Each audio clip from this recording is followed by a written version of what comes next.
Nah, kalau pemikiran pindah ibu kota, bukan pindah ibu kota kata kuncinya. Pindah duit. Pindah duit dan pindah orientasi pembangunan. Saya tanya balik sama Anda, pendidikan Indonesia melahirkan mana yang banyak? Yang jelas bukan melahirkan leader. Tidak melahirkan leader, tidak melahirkan fighters. Tidak melahirkan fighters. Berarti cuma 3 ke bawah. Ya. Manager, Operator, janitor. Problematik kan berarti. Kalau dia tetap tidak selesai dalam perspektif ekonomi, muncul pasal 34, fakir miskin dan anak terlantar, anak terlantar dipelihara oleh negara, bukan dengan model BPJS. Begitu. Jadi kelihatan mestinya bagaimana negara bertanggung jawab atas orang anak terlantar dan fakir miskin. BPJS itu menghina gitu. Iya, nggak bisa dengan model BPJS.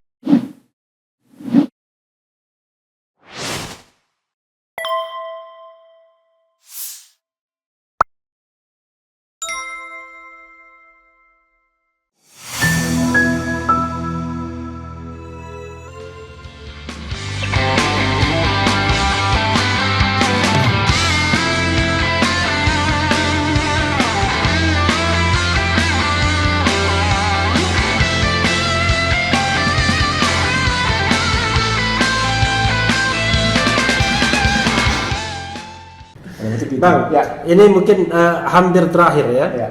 Saya ingin Abang mengungkapkan berbagai skenario penyelamatan. Nah, karena Abang kan harus tanggung jawab untuk ikut kami juga. Koalisi aksi menyelamatkan Indonesia dari sisi Ihsanuddin Nursi. Entah berapa poin silakan. Mulai poin 1, poin 2 dan harus konkret. Maksudnya bisa lebih ditangkap. 1, 2, 3 silakan mau 20 juga nggak apa-apa. 1 apa? 1. Ya. Perbaiki pasal 1 ayat 2 dan pasal 2 ayat 1. Kembalikan dari sistem bikameral menjadi sistem multikameral. Oke. Itu keyword. Oke. Jadi multikameral itu bahwa MPR terdiri dari DPR, utusan daerah dan utusan golongan. Kembali pada Undang-Undang Dasar 45. Kembali ke Undang-Undang 45. Oke. Artinya di dalam sana yang muncul adalah kewenangan MPR-nya menjadi lebih jelas. Dia merupakan penjelmaan. Nah, kan MPR adalah penjelmaan kedaulatan rakyat. Oke. Nah, jelas di situ. Dan posisinya jelas lembaga tertinggi. Oke. Jadi posisi itu kita kembalikan dulu di situ. Oke. Nah, ketika masuk ke dalam posisi begitu, Itu satu ya. satu. ya. Yang kedua kembalikan dulu soal warga negara Indonesia asli. Oke. Warga negara Indonesia asli itu terjemahannya kalau sekarang adalah dia warga negara Indonesia sejak kelahirannya, ya kan? Begitu. Itu terjemahannya. Ya. Jadi kalau misalnya mereka naturalisasi, mereka tidak boleh. Nggak boleh.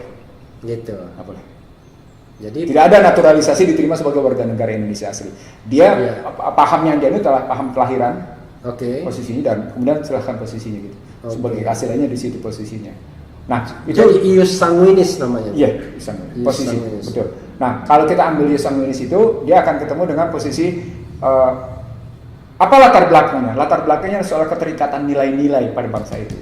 Jadi seseorang akan merasa punya ikatan nilai-nilai bangsa dengan daerah itu, dengan bangsa ini gitu ya. Saya tidak tahu seberapa jauh Anda keliling Indonesia gitu. Tapi kalau kita pergi dari namanya Sabang, terus kita masuk, saya cuma belum nembus ke Irian Jaya. Ya. Menurut cara berpikirnya Belanda saja, kewarganegaraan Indonesia dibagi atas 3 struktur kan. Ya. Ini start tergelingnya saja sudah kelihatan politik kewarganegaraan yang tidak fair kan posisinya. Ya. Makanya kemudian kita berjuang ke warganegara Indonesia asli, penduduk asli Indonesia. Itu jawabannya sebenarnya di situ. Jadi ini start regeling yang itu penting banget bagi Abang ya. Agar jangan ada Fujimori itu di Chili ya, di Chili. Betul. Nggak usah ngambil Fujimori deh. Ambil aja kasus Amerika sekarang. Bagaimana pertarungan Trump itu posisinya sedemikian rupa sampai akhirnya memunculkan pertarungan yang namanya white national supremacy. Dan white national supremacy yang dikampanyekan Trump justru ditentang habis-habisan di Uni Eropa. Kebayang nggak coba? Apa sih Amerika? Yeah. Amerika adalah sebuah negara Indian yang diinvasi oleh kulit putih dan kemudian kulit putih mendominasi dan mereka merasa menjadi penduduk supremasi. Dan supremasi itu ditegakkan dengan pidato Judeo-Christianity yang oleh Uni Eropa ditentang. Kebayang nggak? Gimana logika kita coba? Tapi nggak juga white, karena di situ Yahudi juga kuat. Ya, poinnya non-Indian. Iya, no ini dia. Tapi poinnya kan white national supremacy yang disebut Iya. dengan NKK, yang Oke. klub-klub kan Oke. posisinya. Nah itu jadi kalau kebalikan ke dalam pasal 6 tadi posisinya. Nah berikutnya Dua ya, dua sudah ya. Ya, yang berikutnya, Tiga. kita tinggal pikir sekarang apakah periodisasi itu dua periode atau 3 periode. Oke, abang maunya? Kalau pakai pakai skripsi saya Ya. bermain antara 2 sampai 3. Oke. Jadi kalau 2 tahun itu Tetap 5 tahun. tetap 5 tahun, Ya. tapi bisa 2 sampai dengan 3 periode dengan kata kunci tetap DGPHN yang kemudian dibikin tolak ukur kegagalan dan keberhasilannya. Tolak ukur kegagalan dan keberhasilan itu menentukan apakah dia boleh dipilih kembali atau tidak. Nah gitu. Ini kan kita nggak punya. Yang menentukan tolak ukurnya MPR dong. Fair secara Ketika terbuka. pertanggungjawabannya ditolak MPR. Diterima atau ditolak? Ya, oke, kayak Habibie. Iya. Nggak boleh nyalon. Nggak boleh jalan. Oke, 3 ya. 3 posisinya. Itu dilihat. Ya, apalagi? Nah, apalagi? Nah itu tadi pasal 18. Pasal 18. Daerah bukan dikata-kata dibagi, tapi Iya. tersusun. Oke. Itu kalimat. Artinya mengembalikan prinsip negara kesatuan yang lebih yang lebih sentralistik, yang lebih No. genuine, yang Saya lebih- tidak bicara negara kesatuan yang tersentralistik. Karena tetap saja ada pemilahan otonomi. Jadi Iya. dalam studi Undang-Undang 574 sampai dengan Undang-Undang Pemda baru 23 dan 34 posisinya. Saya ingin mengatakan mestinya pendulumnya tetap pendulum ada di tengah, di mana terjadi struktur yang bagus dari atas sampai dengan ke bawah. Oke. Dan cara berpikir Hatta 4 susunan. Oke. Cara berpikir yang lain ada 3 susunan. Mari kita pilih sekarang. Mari kita tentukan mana wilayah susunan itu yang terbaik bagi bangsa ini. Orang kalau cuma berpendidikan, kan rata-rata pendidikan kita kan SMA ke bawah. Ketika masuk ke dalamnya namanya pertentangan yang demikian tajam dengan pendidikan rendah dan kemudian pengalaman yang tidak cukup dalam konstruksi perbedaan pendapat, apa yang terjadi? Kekerasan kan? Kan kita tidak ingin menghendaki yang namanya ajang politik menjadi ajang kekerasan. Ajang politik adalah ajang di mana kita mencari kebersamaan dalam rangka kepentingan kebersamaan. Bukan kepentingan Anda, bukan kepentingan saya, tapi kepentingan kebersamaan itu yang dioptimalkan. Itu yang dikehendaki oleh pasal 1 ayat 2 dan pasal 2 ayat 1. Dan karena itu pakainya dalam multikamera. Dan karena itu konsep saya sejak 98, Anda perlu tahu, utusan daerah misalnya, itu ditentukan bukan hanya oleh DPR dan gubernur, tapi ditentukan oleh kelompok-kelompok masyarakat sekitar. Siapa utusan daerah itu? Misalnya ditentukan oleh majelis ulamanya, ditentukan oleh kalangan intelektualnya, gitu loh, ditentukan oleh kaum profesionalnya, ditentukan oleh kalangan mudanya. Yuk, nih usulannya begini, silakan utusan daerah. Ya. Begitu juga utusan golongan, silakan golongan memilih sendiri. Negara cuma menerima. Kan kalau di era Soeharto kayak si si X jadi utusan golongan, si B jadi, kita enggak, kita harus bikin sehingga multikameral kita di satu sisi memang pakai yang namanya election untuk DPR, Ya. tapi sisi lain memang tetap pakai election tetapi lewat yang namanya Komunitas. Jadi posisinya kelihatan gitu loh untuk menggambarkan itu. Nah itu punya relasi dengan yang namanya pasal 18 sehingga ada kepentingan daerah terpenuhi. Baru kemudian bisa kita lihat bagaimana kerjasama utusan daerah dengan DPR, bagaimana kerjasama utusan golongan dengan diatur lebih lanjut, sehingga yang namanya nanti ketika rapat-rapat terjadi, rapat antara utusan golongan sama DPR dalam rangka APBN, rapat antara utusan daerah dengan dan kemudian digabung untuk kan hebat. Dan syaratnya mereka tidak usah digaji tinggi. Moral hazard. Kalau digaji tinggi biasanya moral hazard sudah mulai. Nah, buat saya gaji menjadi masalah ketika DPR menjadi ajang untuk mencari akses, tapi sekaligus mencari itu. Jadi buat saya masalah itu posisinya. Jadi, nah di sana gajinya menjadi sebuah perdebatan tertentu untuk menakar sampai seberapa banyak atau seberapa besar gaji yang bisa diberikan kepada anggota dewan, tergantung pada pengorbanan yang diberikan. Saya pernah berdebat tajam soal ini di DPR makanya saya pernah dianggap sebagai orang yang tidak berpihak kepada anggota dewan ketika kita bicara soal gaji posisinya. Begitu juga soal pensiun posisinya gitu. Tapi poinnya kayak gitu. Nah, itu relasi pasal 1 ayat 2 pasal 2 ayat 1 posisinya. 4 ya. 4. Balik situ termasuk nama masa jabatan. Ya. Ini kelihatan sarjana hukumnya. Karena beliau ini S1-nya juga sarjana hukum tata negara. Nah, Oke, 4. Yang kelima. Ya. Nah, dari sana kita masuk ke namanya pasal 23. Oke. Pasal 23 fiskal. Jelas bagaimana fiskal itu diukur sepenuhnya untuk mengatasi kemiskinan, untuk mengatasi pengangguran, untuk mengatasi ketimpangan, itu harus jelas untuk mengatasi kualitas hidup manusia. Karena perintahnya adalah jelas bahwa APBN untuk sebesar-besarnya kemampuan rakyat diukur dong. Itu yang nggak diukur ya? Diukur tapi tidak pernah jelas posisinya kayak gitu. Misalnya sekarang APBN di masa kembali. Covid, misalnya di masa Covid, Iya. ternyata Jawa makin menguasai PDB itu 58,5%. Jawa tetap menguasai kue PDB makin besar 58,5. Padahal di suasana normal dia cuma 57,8. Artinya ada perubahan sekitar 0,7. Itu besar loh 0,7 kali dengan 1 triliun US dollar. Besar, cukup besar itu, luar biasa besarnya. Dan menarik jadinya. Artinya Joko Widodo sesungguhnya tidak pernah melakukan pemerataan kalau ngambil perspektifnya begitu, karena Jawa tetap mendominasi kue pertumbuhan. Makanya pasal 23 diubah. Nah, kalau pemikiran pindah ibu kota, bukan pindah ibu kota kata kuncinya. Pindah duit. Pindah duit dan pindah orientasi pembangunan. Iya, pindah distribusi. Distribusi posisinya. Jadi orientasi pembangunan yang mesti diatur posisinya. Itu pasal 23-nya. Tapi kan kalau pindah ibu kota ada 500 triliun untuk proyek. Itu soal proyek lagi. Soal proyek. Lagi. Nah, lalu ke pasal 27. Setiap negara berhak atas pekerjaan dan penghidupan yang layak bagi kemanusiaan. Nah, begitu disebut pekerjaan yang layak kan balikan ke pasal 23. Berarti negara melakukan belanja modal yang memang membuka lapangan kerja, bukan pada orang asing. Nggak boleh. Jadi relasi pasal 23 dengan pasal 27 adalah itu untuk mengangkat harkat martabat manusia. Ketemu di sini bahwa sesungguhnya dalam rangka mengangkat harkat martabat manusia, negara punya kewajiban memberikan pekerjaan. Dan karena itu negara berhak atas pasal sumber daya. itu untuk warga negara ya. Iya, warga negara. Untuk warga negara. Bukan untuk manusia, bukan untuk manusia. Bukan untuk penduduk, warga negara. Warga negara. Nah, itu pasal 27-nya. Ketemu dengan pendidikan. Pendidikannya tidak sekedar pendidikan untuk dasar dan menengah sampai dengan perguruan tinggi. Di sini keluar prinsip kerjasama antara swasta, pendidikan, dunia pendidikan, dan pemerintah. Bagaimana dibangun sistem pendidikan nasional yang membangun kayak gitu posisinya. Di pasal 31 dunia pendidikan. Sistem pendidikan nasional yang apa ya istilahnya? Yang membangun apa ya? Akhlak juga loh. Akhlak dan daya juang. Iya. Jadi kalau kita ngambil cerita bagaimana saya ngambil contoh negara kalah perang. Dalam hal ini Jepang dan Jerman. Kan kalah kan? Tapi Anda bisa lihat nggak dalam waktu hitungan di bawah 10 tahun gitu ya posisinya. Dia bisa tampil lagi sebagai bangsa yang punya percaya diri. Dan 20 tahun kemudian dia sudah bisa menyerang bangsa lain lagi dengan produknya. Dahsyat kan?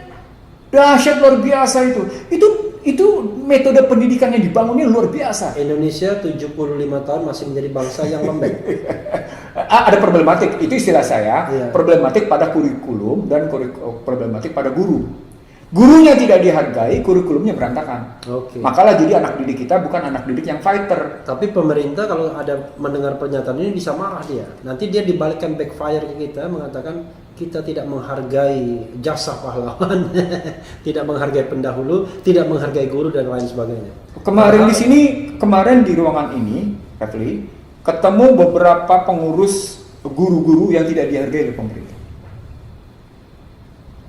Jumlahnya seluruh Indonesia ada 170.000. Kebayang nggak? Saya ulang, kemarin di ruangan ini ketemu sejumlah guru-guru yang jumlahnya mereka mewakili 170.000 orang gitu posisinya, di mana mereka tidak dihargai. Anda kebayang nggak kalau guru tidak dihargai, kemudian apa yang bisa dia berikan kepada anak didiknya? Kemarahan. Di tengah kurikulum, di tengah kurikulumnya itu kayak gitu posisinya. Sudahlah kurikulumnya tidak melahirkan kurikulum yang fighting dan berakhlak gitu. Fighter yang posisinya virtue gitu ya, virtual fighter gitu posisinya. Tapi tadi kan kalau saya menerjemahkan ada leaders, ada fighters. Ini dalam buku saya sebut ada fighters, leaders, fighters, manager, operator, janitor. Nah sekarang saya tanya ada dealers nggak ada. Dealers juga nggak ada. Ya? Saya tanya balik sama Anda. Ya. Pendidikan Indonesia melahirkan mana yang banyak?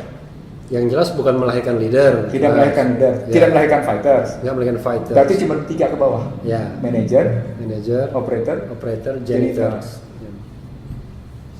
Problematik kan berarti. Artinya Anda punya masalah dalam struktur pendidikan kita. Muncul lagi kasus bagaimana Tanoto dan Sampurna mendapat. Ini kan ada yang salah dalam orientasi berpikirnya. Lalu mendayagunakan bahwa yang namanya handphone menjadi sarana pendidikan yang bagus. Sarana pendidikan yang bagus yang bagaimana? Itu yang saya nggak habis pikir adalah bagaimana mungkin kita mempercayakan pendidikan kepada orang yang tidak pernah belajar tentang metodologi analisis yang nasionalisme dengan patriotisme, mengenai nilai-nilai kesejarahan bangsa. Ya. Anda salah. Salah ya? Makarim itu kan keluarga yang pernah jadi ini, yang pernah jadi ini, sehingga punya nasionalisme. Gitu ya. Tapi Nadimnya kan tidak pernah merasakan beceknya kehidupan di negara ini kan. Nah, di situ yang saya sebut tadi punya jarak psikologi dan punya jarak sosial Karena dengan dia realitas bilang, saya tidak nilai-nilai. tahu sejarah, tapi saya tahu masa depan. Kalau Anda tahu masa depan tidak tahu sejarah, itu artinya Anda berada dalam posisi mimpi. Masa depan itu terjadi hanya karena hari ini terjadi karena kemarin. Ya. Nggak ada tuh mata rantai waktu yang terputus. Saya tidak tahu. Kalau Anda tidak tahu, Anda tidak boleh merancang masa depan. Ya. Karena merancang masa depan tanpa mengetahui masa lalu, Anda mimpi. Dan mimpi Anda berbahaya berarti. Karena mimpi Anda membawa nasib 260 Tidak juta. jelas. Oh, tidak jelas kemana larinya kalau logika berpikirnya begitu gitu. Ya. Itu artinya mata rantai waktu, time series analysisnya, istilahnya, analisis waktu berjenjang itu. Nggak ketemu. Bagaimana Anda bicara tentang masa depan kalau Anda tidak tahu kondisi sekarang? Oh, saya tahu kondisi sekarang. Kondisi sekarang itu hasil masa lalu loh. Kan ngeliatnya begitu kalau ngeliatnya gitu. Tapi masa lalu dia nggak pernah dia pahami karena dia di luar negeri melulu. Ya karena itu dia tidak tahu bagaimana ke depan. Mau dia ada rancang yang namanya handphone. Jadi pendidikan Gojek pendidikan. Dan Gojek itu canda kalau dalam bahasa Jawa kan? Iya. Gojek canda. Dan ya, mohon maaf Pak Menteri ya, mudah-mudahan tidak dianggap pelecehan. Susahnya di Republik ini kan persepsi tentang kebencian, pencemaran nama baik, pelecehan dan lain sebagainya hampir mematikan daya nalar dan daya kritis kita. Iya. Ya itulah saya tadi cerita sekilas. Dulu zaman saya kuliah, saya selalu kerjanya ngeganggu dosen. Karena kita ngajukan pertanyaan-pertanyaan kayak gitu. Tapi itu tetap lulus walaupun kita sekolah di sekolah terbaik itu posisinya. Itu artinya objektivitas tetap dijunjung tinggi. Yeah. Nah, andai kata politik di Indonesia menjunjung tinggi objektivitas seperti Anda bilang tadi, menjunjung tinggi moralitas tinggi, waduh bajunya bangsa ini luar biasa. Karena masyarakat itu secara tidak langsung dididik oleh para pemimpinnya untuk punya pikiran-pikiran objektif. Itu pasal 31 tuh yang punya relasi dengan kata pembukaan itu begitu sesungguhnya. Sebenarnya kita ini punya energi potensial ya yang tidak bisa digerakkan oleh para pemimpin. Kesimpulannya begitu, Bang. Jadi umat ya yang 260 juta ini sebenarnya punya mentalitas siap berkorban. Terbukti kalau memang ada calling dari keyakinan dia seperti kurban tadi ya kan. Kalau misalnya bencana dan lain sebagainya selalu berduyun-duyun untuk membantu. Tetapi kemudian pemimpin tidak mampu menggerakkan potensi itu sehingga energi yang potensial tadi tetap tersimpan dan tidak pernah bekerja untuk memperbaiki bangsa ini. Ya. Tadi karena ini saya pakai disiplin hukum ya. Ketika hukum lekang dari jiwa masyarakat, ketika hukum lekang dari aspirasi masyarakat, ketika hukum tidak merupakan gambaran rasa keadilan masyarakat, maka hukum tidak lebih tidak kurang cuma sekedar alat bagi kekuasaan. Dan pada saat itulah potensi-potensi yang dimiliki oleh masyarakat, dia tetap tinggal sebagai potensi dan hanya muncul ketika dirinya terpanggil untuk memenuhi mewujudkan potensi itu. Itu artinya dia tidak pernah menjadi potensi bangsa. Itu yang dalam perspektif politik besar, itu keberhasilan bangsa lain mencacah kita, mengadu domba, politik belah bambu. Bagaimana masyarakat, komunitas tadi kan saya bagi 7 ya. Bagaimana komunitas dan sosial itu selalu dicacah, selalu dipecah dan diadu domba. Nah, dilakukan oleh yang namanya seperti Bung Karno bilang, zamanku lebih enak kan melawan penjajahan. Iya, lebih jelas. Lebih jelas. Ya. Zaman kamu nanti lebih sulit karena kamu jauh sama kulitnya sama posisinya. Nah, itu yang saya sebut sebagai potensi itu tidak akhirnya ya udahlah Pak gua ya tadi saya bilang mereka mengambil jarak jadinya. Nah, jarak itu disebabkan tadi social distrust, political distrust, balik-baliknya lagi kan ke sana. Nah, menurut saya ini bisa diselesaikan dengan pendidikan sebenarnya, pendidikan kurikulum yang ada di sekolah-sekolah dan pendidikan politik yang secara terbuka di mana para pemimpin menunjukkan integritas. Butuh waktu. Enggak sesungguhnya. Ketika air dari atas mengalir demikian deras, ya, maka akan cepat dia. Apalagi dengan IT, dia bisa deras kok, ditunjukkan betul. Jangan Anda bicara kesederhanaan, tapi di sisi lain Anda pakai misalnya tas bermerek. Gitu loh. Jangan Anda bicara kesederhanaan sementara sepatu cucu Anda bermerek misalnya. Jangan Anda bicara kesederhanaan sementara Anda melakukan perkawinan dengan luar biasa megahnya. Gitu loh. Jangan Anda bicara tentang demokrasi sementara Anda sendiri nggak pernah mempraktekkan Demokrasi. Gimana ceritanya? Karena ada partai yang seperti itu.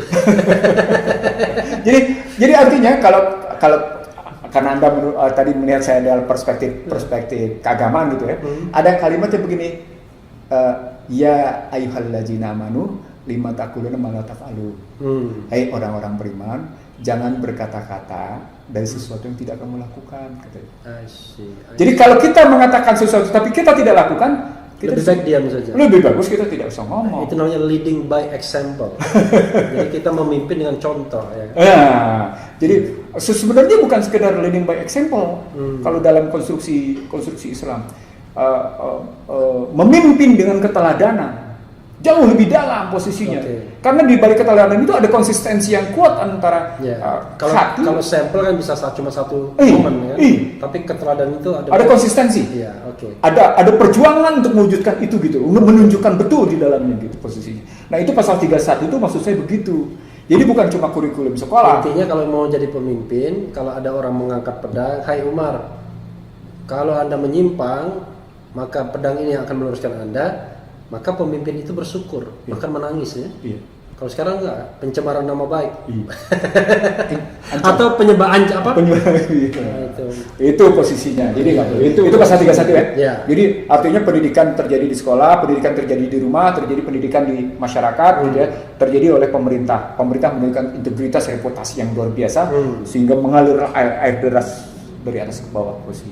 Pasal 31. Pasal 32. Itu sudah berapa poin tuh? Ya sekian lah pokoknya. Oke, pasal 32. Pasal 32 itu kebudayaan. Kita bicara posisinya. Lalu dari situ kita bicara pasal 33 yang kita hapuskan kemudian. Ini saya sudah punya platformnya. Saya sudah bikin platformnya. Makanya saya bilang saya punya solusinya. Saya bikin platformnya di pasal 33 itu, bagaimana menerjemahkan di bawahnya gitu ya. Lalu ditarik relasi dengan pasal-pasal ekonomi konstitusi, diterjemahkan ke dalam posisi kata pembukaan, sehingga terjadi yang namanya tadi konsistensi dari mulai kata pembukaan, ekonomi konstitusi dan pasal 33. Gitu. Nah, kalau dia tetap tidak selesai dalam perspektif ekonomi, muncul pasal 34, fakir miskin dan anak terlantar dipelihara oleh negara, bukan dengan model BPJS. Begitu, jadi kelihatan mestinya bagaimana negara bertanggung jawab atas orang-anak terlantar dan fakir miskin. BPJS itu menghina itu kan? Iya, nggak bisa dengan model BPJS, nggak boleh begitu. Dikasih kartu itu menghina. Iya, itu makanya kalau ada makanya. Artinya Anda orang miskin, tuh makanya Anda dikasih kartu. Penghinaan terhadap status seseorang. Iya. Nah, itu pasal 34. Nah, saya tidak bicara di 36 soal itu, tapi poinnya sampai di situ posisinya. Nah, kalau perspektifnya begitu, Anda menyebut saya pada solusi seperti apa? Teman-teman di kami itu posisinya sudah selesai bikin konsep itu, sudah ada konsep itu. Yang belum utuh jadi satu cuma pasal 33. Pasal 33-nya kebetulan saya yang siapin posisinya. Jadi sudah kita siapkan perubahan-perubahan yang menyeluruh dari seluruh kembali ke 105 sudah disiapkan menjadi sebuah buku. Dan makanya kalau kami itu cuma ngomong aja punya solusi, sudah ada solusinya. Pasal 33-nya saya siapin posisinya begini gitu, sehingga dia tetap sesuai dalam rujukan semangat, nilai-nilai dan kata pembukaan 105. Itu kata kuncinya sesungguhnya, Refli.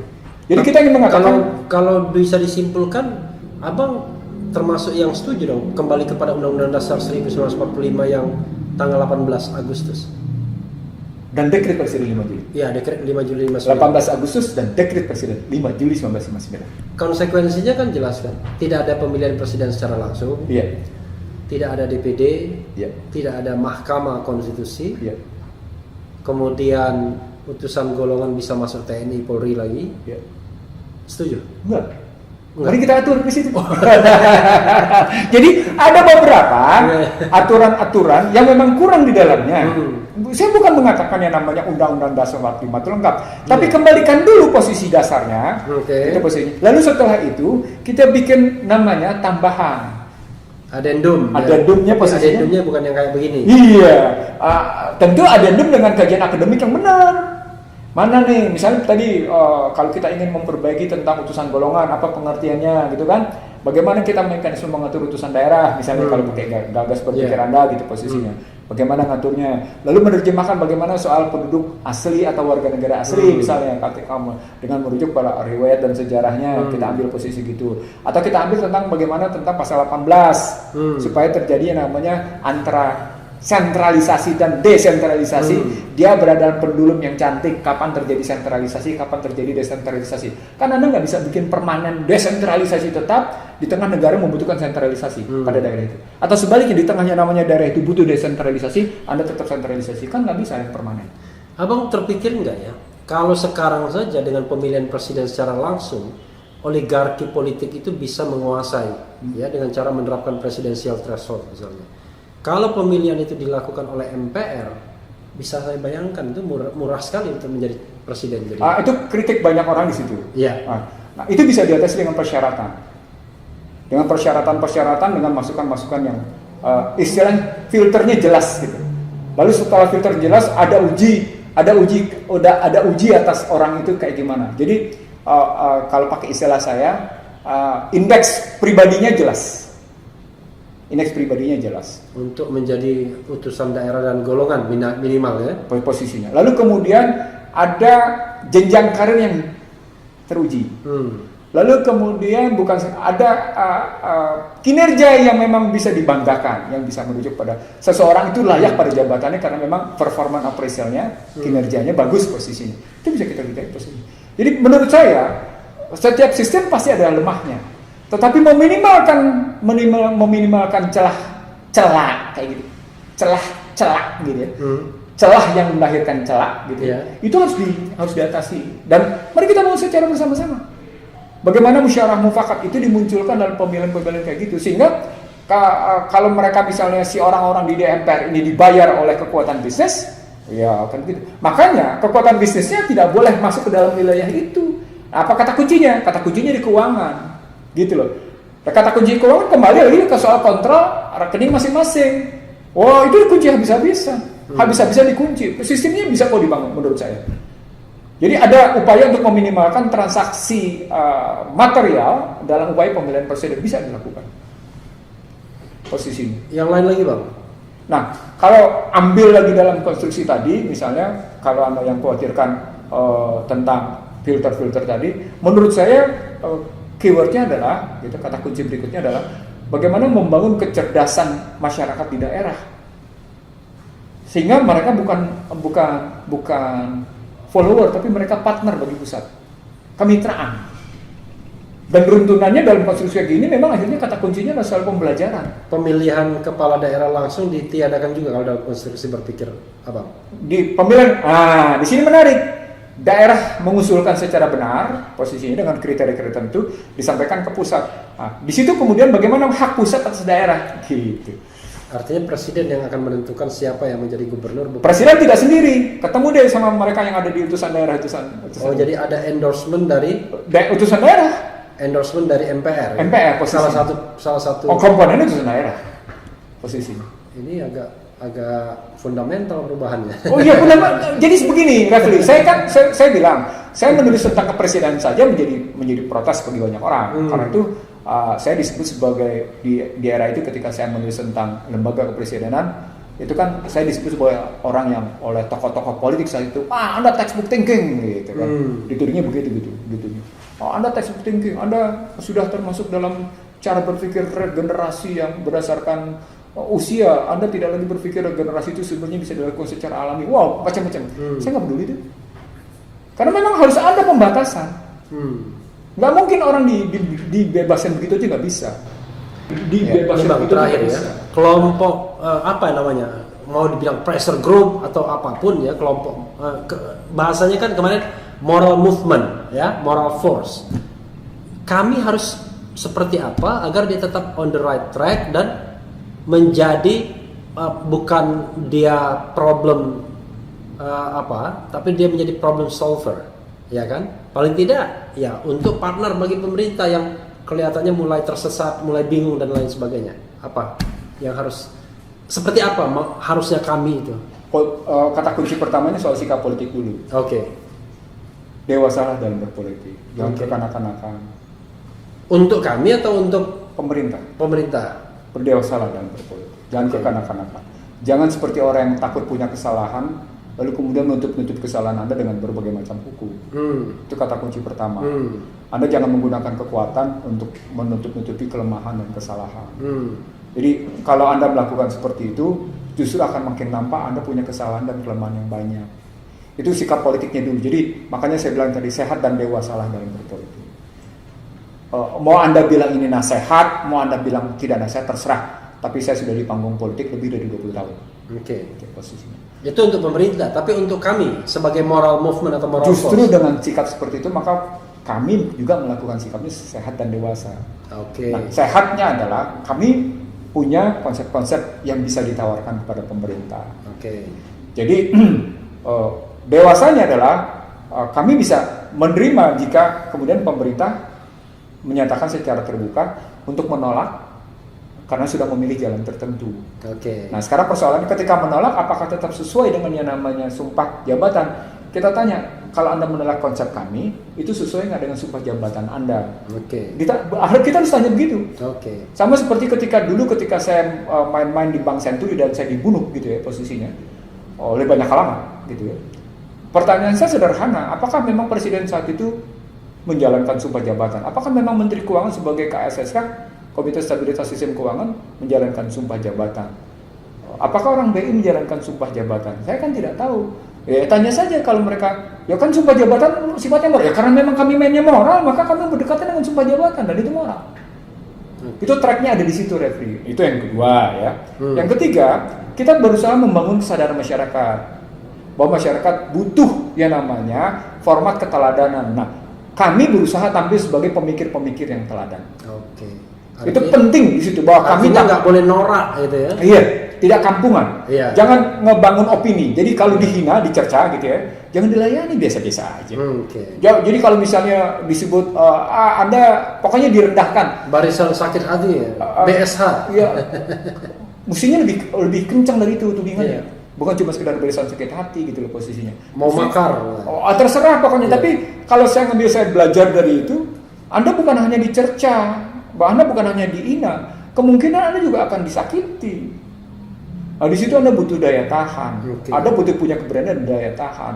Nah, di sana yang muncul adalah satu sikap dewasa di mana kita tetap tegak pada moral yang kita punya. Oke. Dan moral yang kita punya adalah moral konstitusi tadi, moral kata pembukaan tadi. Makanya saya bilang relasinya adalah seperti yang Anda sebut tadi.